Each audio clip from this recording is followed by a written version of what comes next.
সরকার পরিবর্তন হওয়ার সাথে সাথে বাংলাদেশের সামরিক সেক্টরেও বেশ কিছু পরিবর্তন লক্ষ্য করা যাচ্ছে। প্রতিরক্ষা সরঞ্জাম ক্রয়ের বিষয়ে আলোচনা এবং একই সঙ্গে হেলিকপ্টার ক্রয়ের আর্থিক অনুমোদনও দেয়, যেখানে উল্লেখ করা হয় মার্কিন যুক্তরাষ্ট্রের প্রতিষ্ঠান বেল কোম্পানি থেকে 4টি হেলিকপ্টার কিনবে বাংলাদেশ সেনাবাহিনী। এগুলো বেল 407 মডেলের স্পেশাল মিশন হেলিকপ্টার। প্রথমে 4টি হেলিকপ্টার ক্রয়ের ঘোষণা দিলেও পরবর্তীতে এর সংখ্যা আরও একটি বাড়িয়ে মোট 5টি হেলিকপ্টার ক্রয় করা হয়েছে।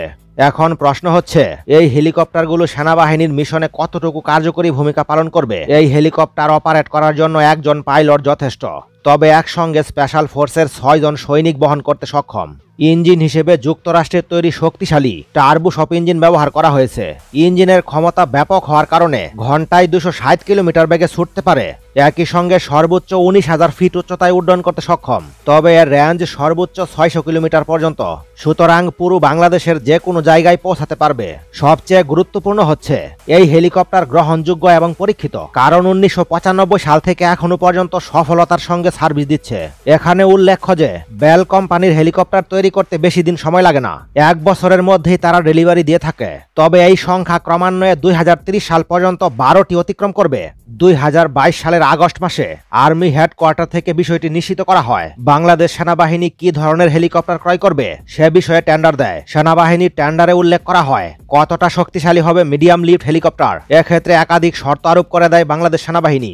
আর্মি হেডকোয়ার্টার থেকে উল্লেখ করা হয় 2022-23 অর্থ বছরের মধ্যে টেন্ডারে অংশগ্রহণ করতে পারবে শুধুমাত্র এক ক্যাটাগরির দেশগুলো, অর্থাৎ পশ্চিমা দেশগুলো থেকে হেলিকপ্টার ক্রয়ের ঘোষণা করেছিল। সুতরাং ইটালি, ফ্রান্স অথবা মার্কিন যুক্তরাষ্ট্র থেকে ক্রয় করবে বাংলাদেশ সেনাবাহিনীর চাহিদা টেন্ডারে উল্লেখ করা হয়। যদি কোনো প্রতিষ্ঠান শর্ত পালন করতে ব্যর্থ হয় তাহলে তাদের টেন্ডার বাতিল হবে। বাংলাদেশ সেনাবাহিনীর অন্যতম শর্ত সর্বমোট 16 জন প্যাসেঞ্জার বহনে সক্ষম হতে হবে, অর্থাৎ স্পেশাল মিশনের জন্য এই হেলিকপ্টার ব্যবহার করবে বাংলাদেশ সেনাবাহিনী। হেলিকপ্টারের ইঞ্জিন হবে 2টি, কমপক্ষে 900 হর্স পাওয়ার শক্তি উৎপাদন করবে। একটানা 3 ঘন্টা আকাশে উঠতে সক্ষম হবে। এছাড়াও 600 কিলোমিটার একটানা উড্ডয়ন করতে পারবে।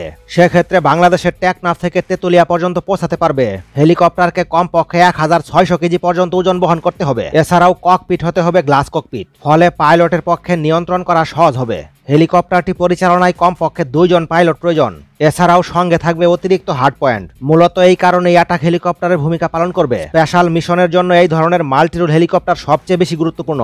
অপরদিকে এয়ারফ্রেম লাইফ টাইম কত বছর হবে তা উল্লেখ করতে বলা হয়, তবে বাংলাদেশ সেনাবাহিনীর চাহিদা কত বছর তা উল্লেখ করা হয়নি, কারণ পশ্চিমা দেশগুলোর হেলিকপ্টার কমপক্ষে 40 বছর অপারেট করা সম্ভব। সুতরাং এই বিষয়ে বাংলাদেশ সেনাবাহিনীর কোনো সমস্যা হওয়ার কথা ছিল না। এছাড়াও আবহাওয়া মনিটরিং সক্ষমতা থাকা বাঞ্ছনীয়। এছাড়াও টেন্ডারে উল্লেখ করা হয় নাইট ভিশন সক্ষমতা লাগবে। স্পেশাল মিশন পরিচালনা করার জন্য হেলিকপ্টার ক্রয় করলে অবশ্যই রাতে মিশন পরিচালনা করতে হবে।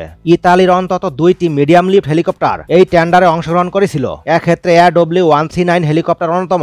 লিওনার্দোর তৈরি এই হেলিকপ্টার বাংলাদেশের সকল চাহিদা পূরণ করতে সক্ষম ছিল, তবে সক্ষমতার দিক থেকে খুব বেশি আধুনিক ছিল না এবং এটির মূল্য ছিল 15 থেকে 16 মিলিয়ন মার্কিন ডলার। ইতালির তৈরি আরও একটি হেলিকপ্টার টেন্ডারে অংশগ্রহণ করেছিল, লিওনার্দোর তৈরি AW149 হেলিকপ্টার। পরিপূর্ণ প্যাকেজ সহ মূল্য 50 থেকে 60 মিলিয়ন মার্কিন ডলার। বেশি মূল্য থাকার কারণে বাংলাদেশ এই হেলিকপ্টারটি ক্রয় করেনি। এই টেন্ডারে ইউরোপীয় দেশ ফ্রান্স অংশগ্রহণ করেছিল। দেশটির একাধিক হেলিকপ্টার থাকলেও M225 হেলিকপ্টার টেন্ডারে অংশগ্রহণ করেছিল। এই হেলিকপ্টারটি বিশ্বে ব্যাপক জনপ্রিয় এবং মূল্য সাশ্রয়ী হওয়ার পাশাপাশি ব্যাপক কার্যকর। বিশ্বের অসংখ্য দেশ এই হেলিকপ্টার ক্রয় করেছে। বাংলাদেশ সেনাবাহিনীর সকল চাহিদা পূরণ করতে সক্ষম ছিল। পরিপূর্ণ প্যাকেজ সহ মূল্য 40 থেকে 50 মিলিয়ন মার্কিন ডলার। কমেন্টের মাধ্যমে জানিয়ে দিন আপনাদের মূল্যবান মতামত। পরবর্তী নতুন ভিডিও সবার আগে পেতে একটি লাইক দিয়ে চ্যানেলটি সাবস্ক্রাইব করে রাখুন।